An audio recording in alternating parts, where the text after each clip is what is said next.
مع تحيات الفجر للإعلام الإسلامي.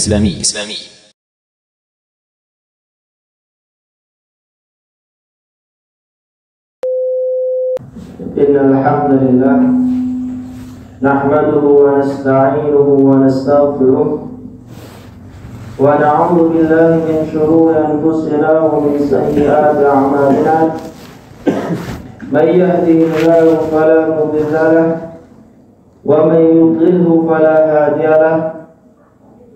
أشهد أن لا إله إلا الله وحده لا شريك له وأشهد أن محمدا عبده ورسوله صلى الله عليه وعلى آله وأصحابه وسلم تسليما كثيرا. أما بعد. Ma'asyiral muslimin wal muslimat rahimani wa rahimakumullah jami'an. Alhamdulillah, kita lanjutkan kembali membaca risalah syarah kitab Adabun Masyi ila Shalah, hukum-hukum seputar dengan salat, ibadah salat qiyam. Pada kesempatan terakhir telah kita bahas tentang masalah meletakkan tangan di atas dada setelah takbiratul ihram. Dan masuk pembahasan berikutnya, kata muallif rahimahullahu ta'ala, wa yustahabbu nadharuhu ila mawdi'i sujudihi fi kulli halati shalah illa fit tasyahhud fa yanzura ila sababatihi. Kemudian disunnahkan menuju pandangannya menuju tempat sujudnya pada setiap keadaan illa fit tasyahhud fa yanzur ila sabab, kecuali pada keadaan tasyahud, baik tasyahud awal maupun tasyahud akhir, fa yanzur ila sababatihi, dia melihat pada jari telunjuknya. Nah, di sini ada pembahasan di kalangan para ulama rahimahumullah terkait dengan pandangan mata kita. Kemana kita menuju pandangan kita? Kepada ke depan ataukah ke tempat sujud? Dijelaskan oleh muallif di sini, ila mawdi'i sujudi fi halati shalah. Kita memandang tempat sujud kita pada semua keadaan salat kita. Nah, di sini ada beberapa hadis dijelaskan oleh para ulama terkait masalah ini. Yani ada satu hadis menunjukkan pandangannya mengarah ke tempat sujud. Namun hadis-hadis yang lain tidak menyebutkan masalah ini. Nah, ini jadi sumber masalahnya. Sehingga yang benar yang mana? Apakah dengan hadis yang menyebutkan kita memandang tempat sujud kita pada sholat kita, ataukah ke depan? Jadi hanya ke depan. Kita ketahui hadis riwayat Bukhari dan Muslim adalah hadis yang paling sahih setelah Al-Quran. Semua hadis-hadis yang ada dalam kitab Sahih Bukhari dan Sahih Muslim semuanya hadis sahih tanpa terkecuali. Semua ulama sepakat, kaum muslimin seluruh dunia sepakat, hadis-hadis yang ada dalam Sahih Bukhari, Sahih Muslim hadisnya yang paling sahih. Nah, Imam Bukhari dan Imam Muslim ketika membawakan hadis ini tentang tidak menyebutkan mengarahkan pandangannya ke tempat sujud. Hanya ada dalam riwayatnya Al-Imam Abu Dawud rahimahullahu ta'ala. Dalam riwayatnya Imam Al-Hakim rahimahullahu ta'ala. Nah, berbeda ketika Imam Al-Hakim menulis kitab hadis. Yani Imam Hakim itu kalau menulis kitab hadis itu mengumpulkan semua hadis yang tidak ada dalam Sahih Bukhari dan Sahih Muslim, dikumpulkan semua. Makanya kitab Imam Hakim itu lebih tebal dari kitabnya Imam Bukhari dan Imam Muslim. Karena sifatnya apa? Mengumpulkan. Baru dicek, ini sahih, ini dhaif, ini hasan, baru dicek satu persatu. Beliau belum sempat menyelesaikan pengecekan kitabnya. Imam Hakim belum selesai, sudah meninggal dunia terlebih dahulu. Sehingga para ulama setelah Imam Hakim itu mengecek kitabnya Imam Hakim itu banyak yang dhaif, banyak yang palsu. Kenapa? Karena Imam Hakim belum selesai mengecek ulang kitabnya. Hadis ini yang menyebutkan memandang pandangannya ke tempat sujud diriwayatkan oleh Al-Imam Al-Hakim rahimahullah ta'ala. Sehingga menjadi perbincangan para ulama ke mana kita mengarahkan pandangan kita ketika sholat. Sehingga dijelaskan oleh diantaranya Syekh Abbas Al-Junah hafizahullah, beliau mengatakan bebas. Dan yang paling sahih sebagaimana Al-Imam Bukhari membuat bab dalam kitab sahihnya, yanzur ilal imam, menghadap ke depan. Jadi apa? Ini juga yang dikerjakan oleh para sahabat dari perbuatan-perbuatan mereka. Di antaranya hadis Abu Hurairah radhiyallahu taala anhu, beliau ini meriwayatkan hadis tentang doa istiftah. Beliau selalu memandang Rasul SAW ketika sholat di belakang Rasul itu, memandangnya ke Rasul, ke depan, kalau ke depan. Nah, sebelum membaca Al-Fatihah, Abu Hurairah melihat jenggotnya Rasul gerak, jenggotnya Rasul kan kembar, kelihatan dari belakang itu gerak.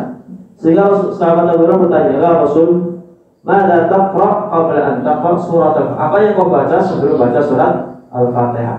Dijelaskan doa istiftah. Sehingga apa? Yang sahih, yang mendekati kebenaran dalam masalah ini, kita mengarahkan pandangan kita sebisa mungkin ke arah imam. Kalau kita di samping, ya ke depannya kita. Nah, dan bagi yang mengarahkan pandangannya ke tempat sujud juga tidak ada masalah. Yang ada masalah ke atas, ke samping, ke kanan, ke kiri, ini yang baru bermasalah. Nah, sehingga ini ketika kita semua keadaan sholat kecuali tasyahud dan sujud ruku yang menghadap ke bawah. Ketika ruku, sujud menghadap ke bawah. Karena nanti kita jelaskan tata cara ruku yang benar itu apa? Punggungnya lurus sempurna dari atas bawah, punggung paling bawah sampai kepala itu lurus. Enggak kepalanya naik, kepalanya turun atau miring, enggak. Sifat ruku yang sempurna itu lurus sempurna dari belakang, dari bawah sampai atas. Dari punggung bawah sampai kepala lurus rata sempurna. Itu sifat ruku yang sempurna. Nah, sehingga ini masalah pertama. Kemudian pada masalah tasyahud di sini muallif rahimahullah juga menjelaskan, dia melihat apa telunjuknya, tempat dia mengisyaratkan. Ini juga hadisnya kurang sahih. Hadis-hadis yang sahih semuanya menunjukkan, semuanya hadisnya sahih. Cuman karena dalam ilmu hadis itu ada namanya irtirab. Ketika satu hadis dengan hadis yang lain bertabrakan, maka kuatkan yang paling sahih. Nah, hadis-hadis yang sahih yang diantara yang dikeluarkan oleh Imam Bukhari dan Muslim menunjukkan pandangannya ke depan dari perbuatannya para sahabat. Nah, mereka yang meriwayatkan hadis melihat pada Rasul Shallallahu Alaihi Wasallam ke depan. Nah, kemudian masalah bagaimana masalah melengok ke kanan ke kiri. Nah, thabata an Rasulullah SAW an-nahyu 'anil iltifati fi shalah. Telah tetap dari Rasul Shallallahu Alaihi Wasallam larangan untuk nengok-nengok dalam sholat. Nah, ini juga ada beberapa perincian.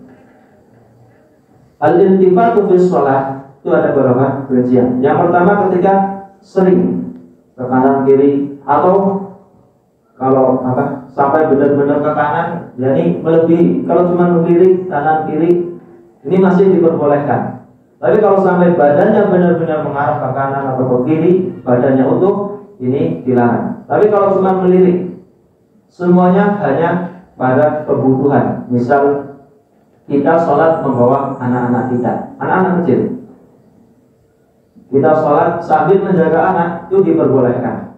Sesekali melirik, anaknya lagi ngapain, takutnya ada listrik dipegang, takutnya dia turun ke tangga nanti tersungkel, demikian. Ini sifatnya yasiro, sesekali takbir, lirik, hanya melirik, iltifat yasiro, bukan badannya ngengos kanan kiri, nggak boleh. Tapi kalau cuma lirikan boleh. Nah, ini lirikan kanan kiri. Kalau banyak nggak boleh, badannya nggak boleh, hanya sedikit. Sifatnya lirikan mata kita. Nah, ini juga pernah dikerjakan oleh Rasul Shallallahu Alaihi Wasallam. Ketika beliau menjadi imam, ada kegaduhan di belakangnya, beliau melirik. Jadi otomatis lirikannya agak ke belakang. Cuman badannya nggak ikut noleh, hanya melirik, ingin mengetahui sebab kegaduhan tersebut. Ini diperbolehkan lil hajah. Kemudian ke atas, apakah diperbolehkan? Ini mutlak nahi, mutlak dilarang ketika kita menghadap ke atas.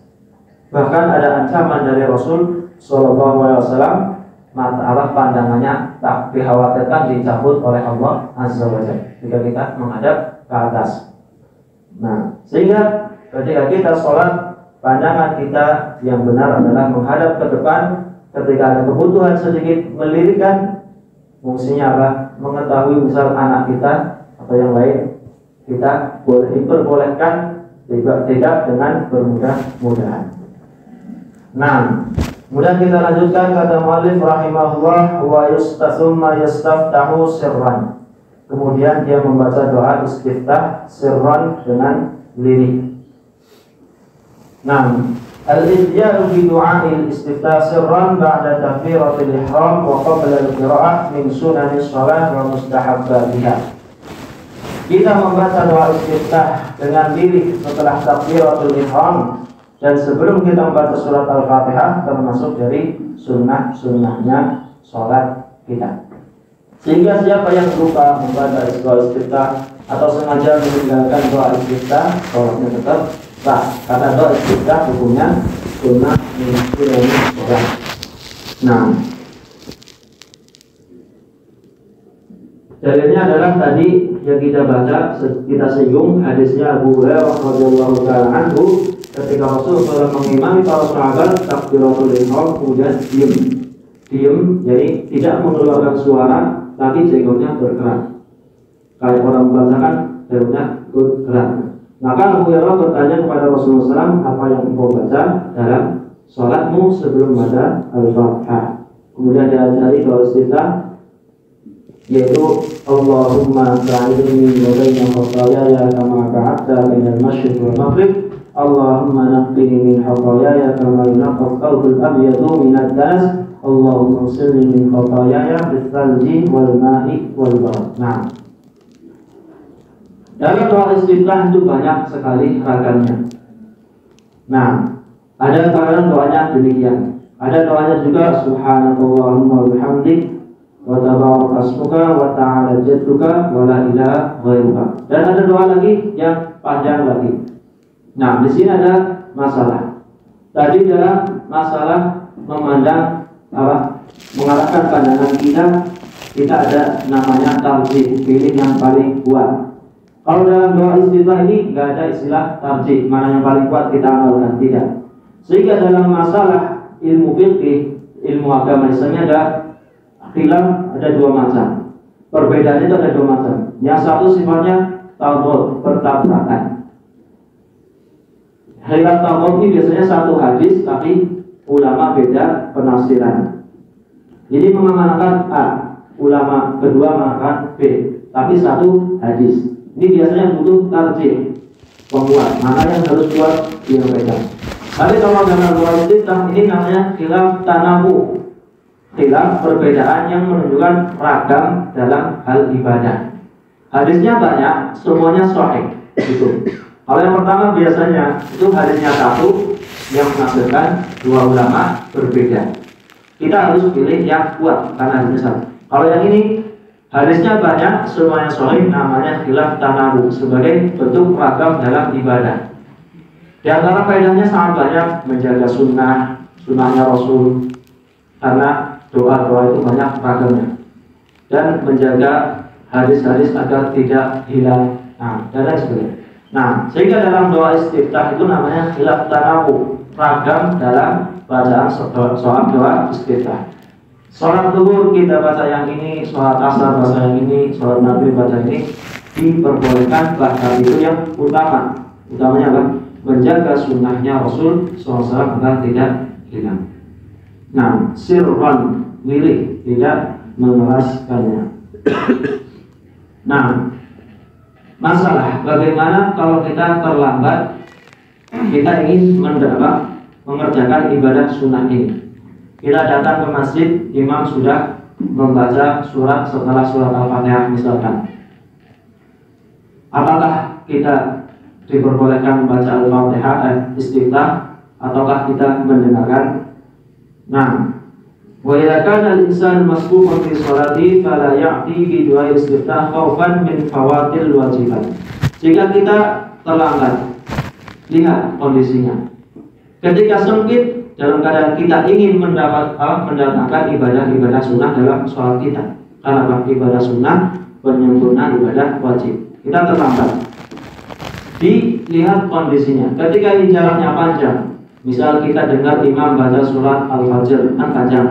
Ini saya baca istiftah Al-Fatihah masih cukup, diperbolehkan membaca. Tapi kalau sholatnya sirriyah, sholat duhur, sholat asar, kan kita nggak tahu imam ini bacaannya sampai mana ya.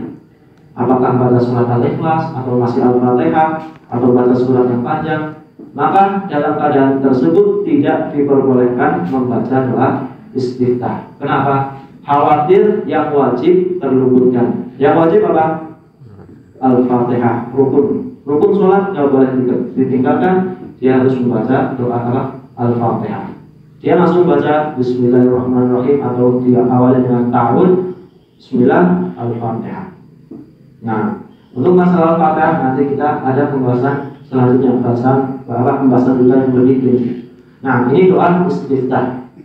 Banyak ragamnya, tinggal kita pilih mana yang sesuai dengan keinginan kita.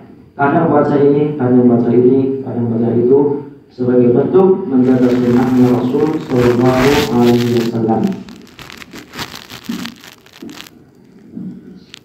Nah, kemudian summa yata'awwadu sirran. Kemudian dia berta'awud setelah membaca doa istiftah, takbiratul ihram, istiftah, mengucapkan ta'awud, fa yaqul a'udzu billahi minasyaitonir rajim. Wa kaifa ma ta'awwada minal walid fa hasan. Kemudian mengucapkan a'udzu billahi minasyaitonir rajim. Dia meminta perlindungan kepada Allah dari gangguannya syaitan yang terkutuk. Karena syaitan itu paling benci melihat orang itu sholat. Makanya dalam sholat itu banyak sekali amalan-amalan yang mencegah agar syaitan itu tidak masuk menggoda kita. Di antaranya apa? Tasbihatus subuh, merapatkan shaf, merapatkan. Kata Rasulullah apa? Halu bainal manaqib wa la tadr furujatin lisyaitan. Jangan biarkan celah untuk syaitan masuk. Dengan kita merapatkan shaf, ikhtiar, kita berusaha agar dilindungi oleh Allah dari syaitan yang terkutuk yang mengganggu sholat kita. Kemudian dari hati kita juga berlindung. Dari zahir kita merapatkan shaf, dari hati kita berta'awud kepada Allah Azza wa Jalla. A'udzu billahi minasyaitonir rajim. Berta'awud. Jadi luar dalam kita memohon kepada Allah perlindungan dari godaan syaitan. Jangan anggapan kasih celah buat syaitan. Lumayan syaitan ikut sholat, tapi apa? Maudarotnya justru lebih besar. Yang nama syaitan adalah musuhnya kita, selalu menggoda dan mengganggu sholat kita. Nah, dia berta'awud. Dan ta'awud juga banyak bacaannya. Terkadang a'udzu billahi minasyaitonir rajim, terkadang a'udzu billahi minasyaitonir rajim min hamzihi wa nafthihi wa nafthihi. Ada bacaan yang lebih. Nah, dan sesuai dengan kemampuan kita. Bacaan ta'awudz juga termasuk dari sunnahnya sholat. Bukan keharusan, bukan wajib, bukan rukun. Ketika kita luput tidak membaca bacaan ta'awudz, sholat kita tetap sah. Nah, dan ini termasuk adab kita sebelum membaca Al-Quran. Dalam doa sholat, adab membaca Al-Quran diawali dengan ta'awudz. Dalam sholat kita baca ta'awudz sebelum membaca Al-Fatihah. Dalam doa sholat kita sebelum membaca ayat Al-Quran membaca ta'awudz baik di awal surat maupun di tengah-tengah surat. Nah, thumma yubasmilu sirran wa laysat minal Fatihah wa la ghairaha bal hiya ayatun minal Qur'an qablaha wa baina kulli surataini siwa Bara'ah wal Anfal. Kemudian dia membaca Bismillahirrahmanirrahim wa laysat minal Fatihah, dan Bismillah menurut pendapat yang sahih bukan termasuk surat Al-Fatihah. Wala ghairuha, bukan pula surat-surat yang lain. Akan tetapi bal hiya ayatun. Tapi para ulama sepakat Bismillahirrahmanirrahim adalah ayat Al-Qur'an. Ini termasuk ayat-ayat Al-Qur'an. Bismillahirrahmanirrahim. Minal Qur'an qabla wa baina kulli surah. Dia termasuk ayat Al-Qur'an dalam surah Al-Fatihah terdapat bismillah, dalam Al-Baqarah semuanya terdapat bismillah. Itu ayat dari ayat-ayat Al-Qur'an. Dan ayat dalam surat An-Naml ketika mengisahkan kisahnya Nabi Sulaiman alaihissalam dengan Ratu Saba. Nah, di sini ada masalah. Kalau kita melihat ayat Al-Qur'anul Karim, Bismillahirrahmanirrahim ayat pertama, ya. Ayat pertama pasti. Quran manapun, Indonesia, Arab, Mesir, Yaman, Bismillahirrahmanirrahim pasti ayat pertama. Kenapa? Karena di sini ada perselisihan di kalangan para ulama. Ini masuk Al-Fatihah atau tidak? Sebagian ulama mengatakan Bismillahirrahmanirrahim itu masuk surat Al-Fatihah. Kenapa? Surat Al-Fatihah di antara nama lainnya apa? Sab'ul Mathani, 7 ayat yang diulang. Kalau kita masukkan Bismillahirrahmanirrahim pas 7 ayat, ya kan? Kita ketika buka Al-Quran surat Al-Fatihah ayat pertama Bismillahirrahmanirrahim, ayat terakhir yang berakhirkan Waladhdallin. Nah, ini pendapat mereka. Sehingga kalau ada orang yang membaca dalam sholatnya mengeraskan Bismillahirrahmanirrahim, Alhamdulillahirabbil alamin, jangan disalahkan. Itu bukan bid'ah, nggak ada larangannya. Kenapa? Karena para ulama juga berselisih. Ini mana? Ini masuk Al-Fatihah atau tidak? Nah, sehingga para ulama berselisih mana yang lebih kuat. Yang mengatakan itu masuk itu diantaranya apa? Ayat-ayat Al-Fatihah itu 7 ayat. Nah, itu masuk dalam ayat nomor 1. Yang mengatakan Bismillahirrahmanirrahim bukan surat Al-Fatihah. Dalilnya apa? Ketika Rasulullah SAW dalam sholat-sholat mereka dan dalam sholat-sholatnya yang jahiliyah tentunya tidak pernah membaca Bismillahirrahmanirrahim sebelum Alhamdulillahirabbil alamin. Nah, juga mengatakan kan tidak menafikan dibaca lirik. Nah, makanya para ulama memberikan anjuran kepada kita baca lirik. Walaupun hukumnya sunnah dan yang rajih Al-Fatihah, Bismillah itu bukan Al-Fatihah, tetap kita baca. Selalu kita baca dalam sholat kita sebagai ihtiyatan, kehati-hatian. Kalau itu sunnah, kita telah mengerjakan ibadah sunnah. Kalau itu rukun, masuk surat Al-Fatihah, kita telah membaca rukun kita. Nah, dan yang sahih tentang masalah Al-Fatihah adalah Bismillahirrahmanirrahim itu bukan surat Al-Fatihah. Lalu bagaimana menjawab orang yang mengatakan Al-Fatihah itu 7 ayat. Nah, pada ayat yang terakhir orang imam semuanya membaca apa? Siratal ladzina an'amta 'alaihim. Itu ayat ke-6. Berhenti di situ. Ghairil maghdubi 'alaihim waladdallin. Itu ayat ke-7. Jadi apa? Kalau kita melihat sesuatunya kan sama. Alhamdulillahirabbil alamin pendek. Ar-Rahmanir-Rahim pendek. Maliki yaumiddin pendek. Iyyaka na'budu wa iyyaka nasta'in pendek. Ihdinas siratal mustaqim pendek. Siratal ladzina an'amta 'alaihim ayat 6. Ghairil maghdubi 'alaihim waladdallin ayat ke-7. Ini yang mengatakan bismillah bukan Al-Fatihah. Tetap Al-Fatihah 7 ayat. Ayat yang terakhir dibagi 2 sehingga susunannya itu pas. Pendek semua. Nah,